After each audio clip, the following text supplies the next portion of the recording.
जय हिंद दोस्तों, स्वागत है आप सभी का विजडम एजुकेशन पे। आज 24 दिसंबर 2020 है। 24 दिसंबर को राष्ट्रीय उपभोक्ता दिवस मनाया जाता है। आपको मुझे कमेंट सेक्शन में बताना है कि अंतर्राष्ट्रीय उपभोक्ता दिवस कब मनाया जाता है। आज राष्ट्रीय उपभोक्ता दिवस है। आपको कमेंट सेक्शन में बताना है कि अंतर्राष्ट्रीय उपभोक्ता दिवस कब मनाया जाता है। ओके, फर्स्ट पेज पे जो फर्स्ट न्यूज़ है, ये इंपॉर्टेंट न्यूज़ है। इसको एक बार पढ़ सकते हैं आप। कृषि कानून को लेकर के डेली पढ़ने की आवश्यकता नहीं है। कब कोई ड्रास्टिक अगर चेंज होगा फिर उसको पढ़ना, लेकिन डेली इसको पढ़ने की आवश्यकता नहीं है। अब देखो, इसको भी एक बार देख सकते हैं कि हवा में कई दुश्मन को एक साथ मार गिराएगी। एक मिसाइल छोड़ा गया है। इस मिसाइल के बारे में थोड़ा डिस्क्रिप्शन दिया हुआ है, इसको एक बार आप देख सकते हैं। Medium range surface to air missile है, जिसके बारे में आपको जानकारी होना चाहिए। अब देखो, फर्स्ट पेज पे एक और न्यूज़ है। ये न्यूज़ इंपॉर्टेंट नहीं है, बल्कि ये संस्था इंपॉर्टेंट है। NIA काफ़ी इंपॉर्टेंट संस्था है। मुंबई अटैक के बाद 2008 में इस संस्था की स्थापना किया गया था, जिसकी जानकारी होना चाहिए आपको। तो जब भी इस तरह का कोई भी संस्था का जिक्र हो पेपर में, आप उसको नेट पे सर्च कर लें और उसको पढ़ें एक बार। जैसे NIA का लगभग जिक्र होता है प्रत्येक दिन। CBI का आपको लगातार जिक्र मिल जाएगा। नारकोटिक्स कंट्रोल ब्यूरो का जिक्र मिल जाएगा। ED का आपको लगातार जिक्र मिल जाएगा पेपर में। तो इन सारी संस्थाओं के बारे में आपको जानकारी होना चाहिए।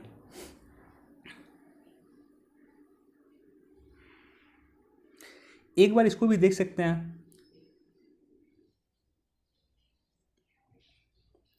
अब देखो, यहाँ पे ITBP के बारे में दिया हुआ। ITBP ने कहा आंतरिक सुरक्षा में होती है जवानों की तैनाती। अधिक इंपॉर्टेंट नहीं है, बस एक मेजर फैक्ट आपको याद रखना है। यहाँ पे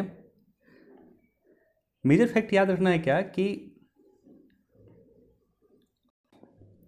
मेजर फैक्ट आपको ये याद रखना है कि central armed police force CAPF जो है, मिनिस्ट्री ऑफ होम अफेयर के तहत आता है, गृह मंत्रालय के तहत आता है, राइट।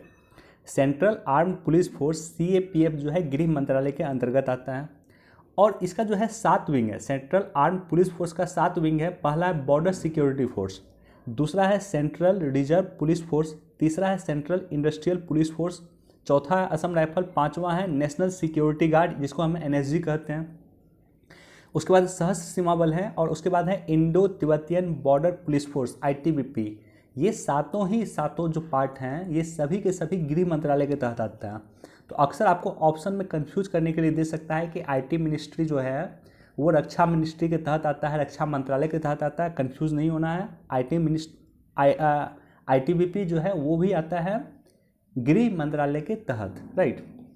और इसकी स्थापना कब किया गया था? तो इसकी स्थापना जो किया गया था वो चीन के साथ जो हमारा युद्ध हुआ था, उस युद्ध के बाद इसकी स्थापना किया गया था 1962 में। 24 अक्टूबर 1962 को इसकी स्थापना किया गया था। और ये चर्चा में इसलिए भी बना हुआ है क्योंकि इसकी जिम्मेदारी है चीन के साथ हमारी जो बॉर्डर है, उस बॉर्डर को देखरेख करने की जिम्मेदारी है ITBP की, इसलिए लगातार चर्चा में बना हुआ।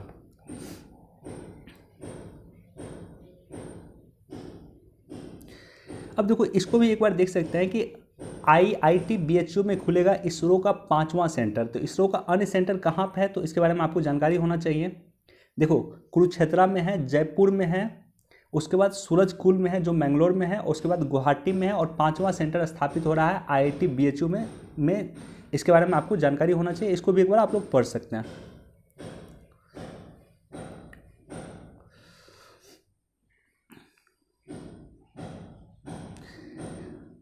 इसको भी एक बार पढ़ सकते हैं। चूँकि हमारे देश के जो है उपराष्ट्रपति का स्टेटमेंट है, तो निश्चित तौर पे आपको ऐसे न्यूज़ को देखना चाहिए। मैंने कल भी कहा था कि जो राष्ट्रपति से संबंधित न्यूज़ हो, उपराष्ट्रपति से संबंधित न्यूज़ हो, प्राइम मिनिस्टर से संबंधित न्यूज़ हो, तो इन सब न्यूज़ को आपको ज़रूर देखना चाहिए।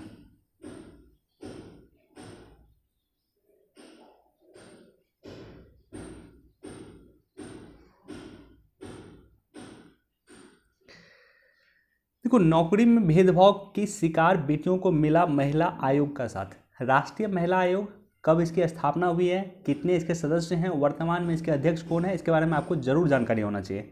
देखो, मैं लगातार आपको बोल रहा हूँ कि कुछ संस्था का जिक्र पेपर में लगभग डेली होता है। जैसे राष्ट्रीय महिला आयोग का जिक्र होता है, राष्ट्रीय अनुसूचित जाति का जिक्र होता है, राष्ट्रीय अनुसूचित जनजाति का जिक्र होता है, अल्पसंख्यक आयोग का जिक्र होता है, ED का जिक्र होता है। ये सब के बारे में आपको जानकारी होना चाहिए। नहीं तो आप नेट पे जाओ, सर्च करो, और सर्च करने के बाद कुछ पॉइंट लिख लो। ऐसा नहीं कि डेली आपको पढ़ना, बशर्ते इसकी जानकारी एक बार प्राप्त करो, उसके बाद कॉपी में लिख लो, और जब कुछ ड्रास्टिक चेंज आए उस संस्था में, जब वो काफ़ी चर्चा में रहे या कुछ ड्रास्टिक बदलाव उसमें आए, तो अब उसके बारे में और जानकारी आपको प्राप्त करना चाहिए, राइट।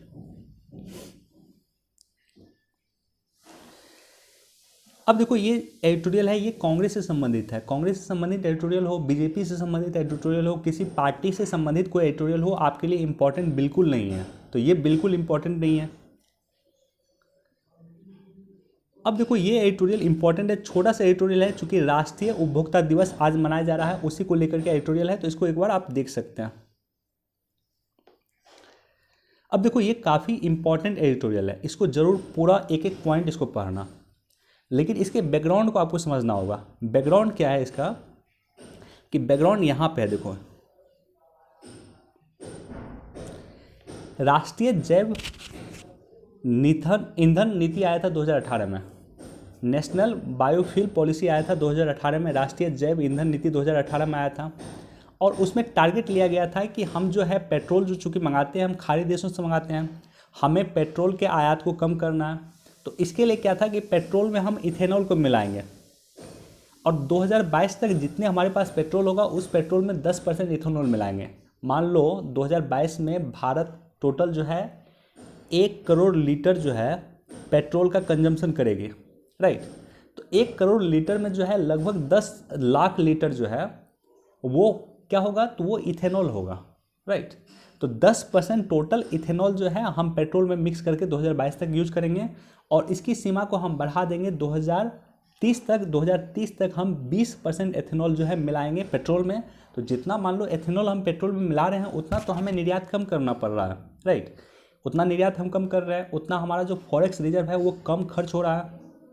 तो इसी को लेकर के एडिटोरियल है। और साथ ही साथ जो है, अब देखो इथेनॉल बनता किससे है, इथेनॉल बनता है आपको गन्ना का जो अवशिष्ट होता है उससे बनता है, पराली वगैरह से इथेनॉल बनता है। तो ऐसे कंडीशन में हम किसानों की आय को दुगना भी कर सकते हैं। हमारे पास सरकार ने टारगेट लिया है कि 2022 में सरकार किसानों की आय को दुगना करेगी।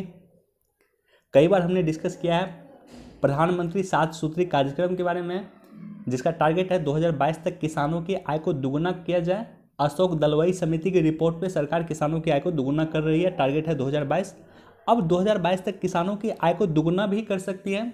उसमें हम मान लो पराली का भी इस्तेमाल कर सकते हैं, उसमें गन्ना का जो अवशिष्ट होता है उसका इस्तेमाल कर सकते हैं इथेनॉल बनाने के लिए। तो ये भी एक तरीका है किसानों की आय को दुगना करना। और साथ ही साथ हमारा दूसरा टारगेट है कि हम इथेनॉल जो है पेट्रोल में मिलाएंगे 10% 2022 तक, 20% 2030 तक। इस तरह से हम पेट्रोल के आयात को कम करने की कोशिश करेंगे। और इससे देखो दिल्ली का अगर आप कनेक्ट करोगे इस न्यूज़ से, दिल्ली का एयर पोल्यूशन का एक बहुत बड़ा कारण है पराली को जलाना। तो अगर हम दिल्ली का जो पराली जलाया जाता है, दिल्ली जिस पराली से दिल्ली में धुआं पहुंचता है, चाहे वो हरियाणा के किसान जलाते हो, चाहे वो पंजाब के किसान जलाते हो, चाहे वो दिल्ली के किसान जलाते हो, चाहे वो पश्चिमी उत्तर प्रदेश के किसान जलाते हो, तो उनका जो जलाता है पराली, उस पराली को अगर परचेज कर लेता है, अगर सरकार उसको परचेज कर लेती है, बदले में सरकार उसको कुछ पैसा दे देती है किसानों को, तो इससे किसानों की भी आमदनी का एक्स्ट्रा सोर्स क्रिएट होगा, राइट। बाकी इसको डिटेल में पढ़ लेना आप लोग, इसको भी एक बार देख लेना आप लोग डिटेल में। अब देखो, अब मांडू में आदिवासी संस्कृति को करीब से जान सकेंगे पर्यटक। मांडू जो है मांडू जो है परमार राजाओं के बाद मुगल शासकों का प्रिय स्थल था। तो मांडू जो है संबंधित है परमार वंश से, राजा भोज भी परमार वंश से संबंधित रहे थे। तो इस रूप में इसको आप देख सकते हैं।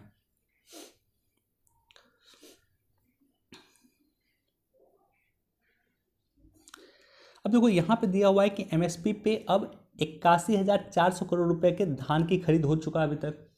अधिक इंपॉर्टेंट नहीं है, इंपॉर्टेंट आपके लिए है कि एमएसपी का क्या प्रोविज़न है, कितने उत्पाद को एमएसपी मिलता है, क्या उसका एग्जैक्ट प्रोविज़न है, जिसके बारे में आपको जानकारी होना चाहिए। रमेश सिंह की किताब से आप पढ़ सकते हो, या किसी भी पुराने किताब से भी पढ़ोगे तो आपको जानकारी हो जाएगा। अब देखो यहाँ नाफेड का जिक्र है, तो नाफेड के बारे में आपको जानकारी होना चाहिए। कई बार हमने डिस्कस किया है, आज हम डिस्कस नहीं कर रहे हैं इस पर, क्योंकि मुझे लगातार समय नहीं मिल रहा है। लेकिन आप लोग नाफेड के बारे में इंटरनेट पे सर्च करके जानकारी ले लेना। अब देखो यहाँ पे जो है इफ्को के ये जो है प्लंजर टूटने से हुआ अमोनियम गैस का रिसाव, यहाँ पे मेंस पर्सपेक्टिव से क्या इंपॉर्टेंट है।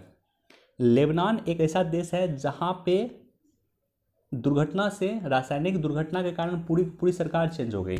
और इससे पहले हमारे देश में भी रासायनिक दुर्घटना विशाखापत्तनम में हुआ था। विशाखापत्तनम के एक प्लांट में स्टायरिन गैस का जो है स्राव हुआ था, जिसके कारण काफ़ी दुर्घटना हुई थी वहाँ पे।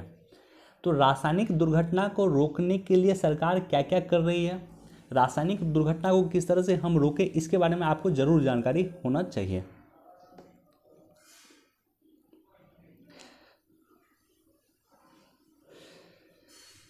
ओके, मुझे लगता है कि आज इतना ही इम्पोर्टेंट न्यूज़ था। राइट, इसको भी एक बार देख सकते हैं।